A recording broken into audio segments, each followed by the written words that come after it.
कहानी की शुरुआत में हम हेलम नाम के एक लड़के को देखते हैं जो अपनी माँ की मौत के बाद से अकेला और डिप्रेशन में रहने लगा था। हेलम की माँ की मौत 2 साल पहले घर के पास की झील में डूबने के कारण हुई थी, पर उसे लगता था कि उसकी सौतेली माँ ने उसकी माँ को मारा होगा और उसके पिता ने भी उसकी सौतेली माँ का साथ दिया होगा, क्योंकि वो पहले उसके पिता की सेक्रेटरी थी और उसकी माँ के मरने के बाद हेलम के पिता ने अपनी सेक्रेटरी से शादी कर ली। हेलम का अपने पिता के साथ भी रिश्ता अच्छा नहीं था और उसे अपने पिता और सौतेली माँ के साथ रहना नहीं था, इसलिए वो सारा दिन घर के पास के जंगल में बने अपने ट्री हाउस में अकेले रहता है और उसे जंगल में आए हुए लोगों की दूरबीन से जासूसी करने की आदत लग जाती है और उन्हें देखकर हेलम ये सब अपनी डायरी में लिखा करता था। साथ ही वो डायरी में अपने मन की बातें लिखा करता था। एक दिन हेलम की सौतेली माँ उसकी डायरी पढ़ लेती है जिसमें उसने दूसरे लोगों के बारे में लिखा होता है जिन पर वो नजर रखता था। साथ ही उसने अपनी सौतेली माँ की खूबसूरती की भी तारीफ की होती है। ये सब पढ़कर हेलम की सौतेली माँ उसके ट्री हाउस में जाकर उसे सेड्यूस करती है।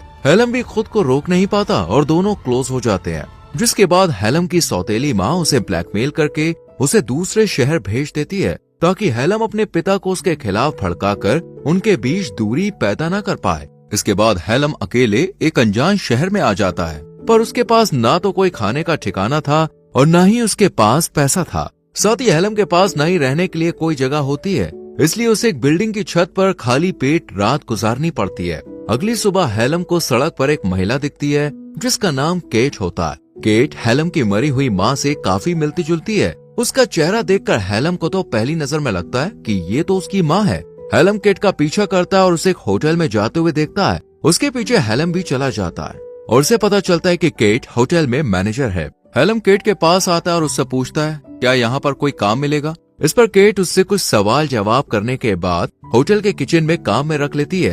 हेलम को भी काम की बहुत जरूरत थी, इसलिए वो ये काम करने लगता है और मन लगाकर सभी काम अच्छे से करता है और ये काम करते हुए उसे मजा भी आता है। इसके बाद हेलम छुट्टी होने के बाद केट का पीछा करने लगता है और उसका हर एक रूटीन देखने लगता है। वो कहाँ जाती है, क्या करती है और यहाँ तक कि उसका घर भी देख लेता है। हेलम ये सब इसलिए कर रहा होता है क्योंकि केट उसे अच्छी लगने लगी थी। एक दिन जब केट काम पर नहीं आती और बाहर गई होती है, तब हेलम केट के घर के अंदर चला जाता है। वो जब खिड़की के बाहर देखता है तो उसे क्लॉक टावर दिखाई देता है। उसे लगता है कि केट का घर सामने के क्लॉक टावर से अच्छे से दिखाई देगा और क्लॉक टावर के नीचे ही हेलम काम करता था। तभी केट कमरे में आ जाती है, इसलिए हेलम खिड़की से घर की छत पर चला जाता है और केट की छत पर लगे शीशे के रोशनदान के माध्यम से केट पर जासूसी करना शुरू कर देता है। हेलम जो पहले होटल के एक छोटे से कमरे में सोता था, वो अगले ही दिन क्लॉक टावर के कमरे में अपना घर बना लेता है जहाँ कोई आता जाता नहीं है, क्योंकि यहाँ वो दूरबीन की मदद से केट के ऊपर अच्छे से नजर रख सकता है।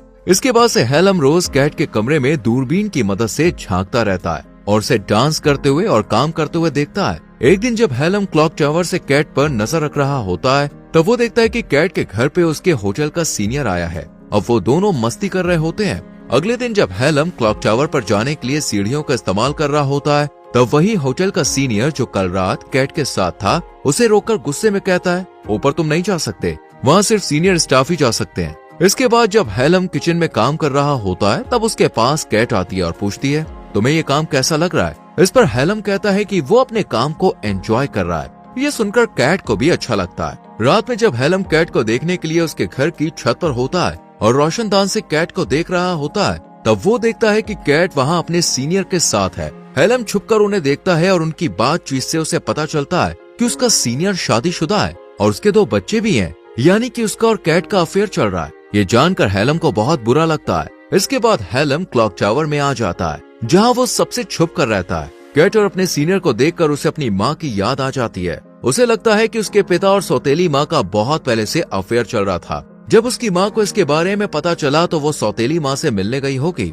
और तभी सौतेली माँ ने उसकी माँ को मार दिया होगा ताकि वो उसके पिता के साथ अच्छे से रह सके। यहाँ पर हेलम को अब लगने लगा था कि उसकी सौतेली माँ और उसके पिता ने मिलकर उसकी माँ को मारा होगा। इसलिए हेलम पुलिस स्टेशन जाता है और अपनी सौतेली माँ पर उसकी माँ की हत्या का आरोप लगाकर केस दर्ज करता है और अफसर से कहता है कि उसके पिता भी उसका साथ नहीं दे रहे हैं। अगले दिन केट हेलम को ऑफिस में बुलाती है और उसे होटल में फ्रंट डेस्क का काम ऑफर करती है। इस पर हेलम मान जाता है और ये काम शुरू कर देता है। जल्द ही उसे ये काम अच्छा लगने लगता है और उसका एक दोस्त भी बन जाता है। एक दिन हेलम जब क्लॉक टावर से केट को देख रहा होता है, तब उसे ऐसा करते हुए उसका वही सीनियर देख लेता है और उसे समझ आ जाता है कि हेलम क्लॉक टावर से कैट के ऊपर नजर रखता है। उसका सीनियर गुस्से में हेलम को धमकाता है कि वो उसे पुलिस से पकड़वा देगा और नौकरी से निकाल देगा, पर हेलम अपने सीनियर से कहता है कि उसे सब पता है कि वो अपनी पत्नी को धोखा देकर कैट के साथ अफेयर कर रहा है। हेलम उसे ब्लैकमेल करने की कोशिश करता है, तब उसका सीनियर उसे नौकरी से नहीं निकालता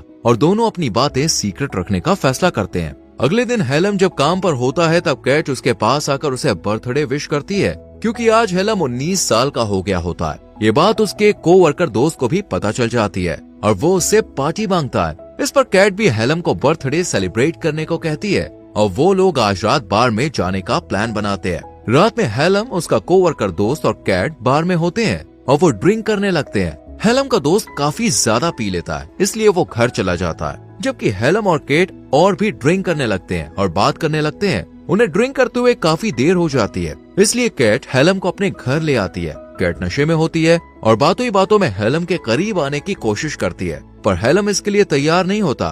फिर दोनों बिना कुछ किए सोने चले जाते हैं। हेलम कैट के बगल में सो जाता है और सोचता है कि जिस लड़की पर वो नजर रखता था आज वो उसके साथ सो रहा है, जिससे उसे काफी अच्छा लगता है। अगले दिन हेलम जब काम पर जाता है तब वो सबसे पहले कैट के पास जाकर उसे डेट पर चलने के लिए कहता है, पर वो उसे मना कर देती है। कैट कहती है कि कल रात मैंने नशे की हालत में जो भी किया उसे तुम भूल जाओ। ये सुनकर हेलम उदास होकर वहाँ से चला जाता है। कुछ देर के बाद हेलम को होटल के कमरे में बुलाया जाता है। जब वो वहाँ जाता है तो देखता है कि वहाँ केट है। वो हेलम के करीब आने लगती है और दोनों क्लोज हो जाते हैं। अब हेलम को केट के साथ अच्छा लगने लगा था और केट भी हेलम के साथ खुश थी। एक दिन जब हेलम कैट की छत पर चढ़कर उसे देखने जाता है तो वो देखता है कि उसका सीनियर कैट से झगड़ा कर रहा होता है। वो गुस्से में चिल्लाते हुए कैट पर हाथ उठाने की कोशिश करता है। ये देखकर हेलम को बहुत गुस्सा आता है। वो कैट को बचाने के लिए रोशनदान के शीशों को हटाकर कमरे के अंदर कूदता है और अपने सीनियर को रोकने की कोशिश करता है, पर वो हेलम पर हाथ उठा देता है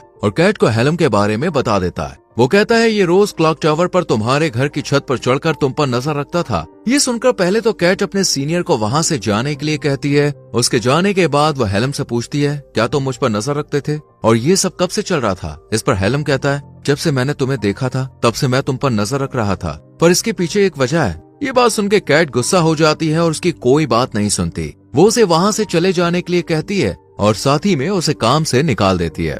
अगले दिन कैट जब काम से घर आ रही होती है तब वो होटल के बाहर हेलम को बैठा हुआ देखती है। उसे उस पर तरस आता है, इसलिए वो उसे अपने घर लेकर आती है। फिर कैट जब हेलम से पूछती है, आखिर तुम मुझ पर नजर क्यों रख रहे थे? इस पर हेलम कहता है, मेरी माँ की 2 साल पहले मौत हो गई थी, जिससे मैं टूट गया था। मैं अपनी माँ से बहुत प्यार करता था, जिस वजह से मैं कभी भी इस हादसे से उभर नहीं पाया। हेलम कहता है, मेरी माँ के मरने के बाद मेरे पिता ने दूसरी शादी कर ली, पर मैं अपनी सौतेली माँ से नफरत करता हूँ और मैं घर में न रहकर पास के जंगल में बने ट्री हाउस में रहने लगा था, जहाँ से मैं लोगों पर दूरबीन से नजर रखने लगा। समय के साथ ये मेरी आदत बन गई, लेकिन जब मैं इस शहर में आया तब कैट मैंने तुम्हें देखा। हेलम आगे बताता है कि मेरी माँ की शक्ल तुमसे मिलती है और तुम्हें देखने पर मुझे मेरी माँ की याद आती है, इसलिए वो उस पर नजर रखता था। ये सुनकर कैट को हेलम के लिए काफी बुरा लगता है। इसके बाद कैट हेलम की माँ की ड्रेस पहनती है, जिसे हेलम अपने साथ लाया होता है। जब हेलम उसे अपनी माँ की ड्रेस में देखता है तो वो अपनी माँ को याद करते हुए रोने लगता है। तब कैट उसे संभालती है। अगले दिन हेलम जब काम पर जाता है तब उसे पता चलता है कि उसके पेरेंट्स उससे मिलने आए हैं, जिन्हें उसका पता पुलिस स्टेशन से मिला, क्योंकि उसने अपनी सौतेली माँ के खिलाफ केस किया था, पर कोई भी सबूत न होने के कारण उसकी सौतेली माँ के खिलाफ कोई एक्शन नहीं होता है। यहाँ हेलम के पिता उससे कहते हैं कि उन्होंने बहुत ज्यादा कर्ज लिया है और उन्हें अपनी कुछ जमीन को बेचना होगा ताकि वो लोन चुका सके। इसके लिए वो हेलम को वसीयत पर साइन करने को कहते हैं, जो मरने से पहले उसकी माँ उसके नाम कर गई थी। यहाँ हेलम को डर होता है कि इस सब के पीछे उसकी सौतेली माँ का हाथ है, इसलिए वो साइन करने से मना कर देता है। तब उसकी सौतेली माँ उसे बुरा भला कहने लगती है और फिर वो लोग वहाँ से चले जाते हैं। रात में हेलम को अपनी सौतेली माँ की बातें याद आ रही थी, जिसमें उसने कहा था कि उसकी माँ की मौत एक हादसा था और उसे भूल जाना चाहिए, पर हेलम बातों को याद करते हुए काफी गुस्सा हो जाता है। अगले दिन हेलम ट्रेन पकड़कर अपने घर आता है। हेलम दुख और दर्द से बुरी तरह प्रभावित होकर घर में चुपचाप आता है और अपनी सौतेली माँ के पास जाकर उसका मुंह बंद करके उसे बांधता है। फिर उसे झील में ले जाता है और पानी में फेंक देता है। सौतेली माँ डूबने लगती है। तभी हेलम को एहसास होता है कि वो गलत कर रहा है, इसलिए वो सौतेली माँ को पानी से बाहर निकालता है और उससे माफी मांगता है। फिर सौतेली माँ वहाँ से चली जाती है। तभी हेलम के पिता उसके पास आकर खुलासा करते हैं कि उसकी माँ बहुत पहले से डिप्रेस थी और उसने खुद अपनी जान ली थी। यहाँ हेलम को ये एहसास होता है कि वो गलत था। अपने पिता से अपने बर्ताव के लिए वो माफी मांगता है और फिर हेलम ट्रेन पकड़कर कैट के पास आता है, पर वो उससे मिलने से मना कर देती है। वो कहती है कि उसका रिश्ता कभी भी किसी के साथ अच्छा नहीं रहा है, इसलिए अभी वो किसी के साथ रिश्ते में आना नहीं चाहती। कैट हेलम को ये कहते हुए वापस भेज देती है कि वो अभी छोटा है, अगर तुम मेरे साथ आगे रिश्ता रखना चाहते हो तो तुम कुछ साल बाद आना। इसके बाद हेलम यहाँ से चला जाता है और सड़क पर चलते हुए चेहरे पर मुस्कान लिए मन ही मन सोचता है कि एक दिन वो कैट से जरूर मिलेगा। और इसी के साथ मूवी खत्म होती है। दोस्तों, यहाँ तक वीडियो को देखने के लिए thank you very much. Video को लाइक और शेयर कीजिए और चैनल को सब्सक्राइब करके बेल आइकॉन प्रेस करें, जिससे आने वाली वीडियोस मिस ना हो। मिलते हैं अगली वीडियो में। Till then bye bye, take care.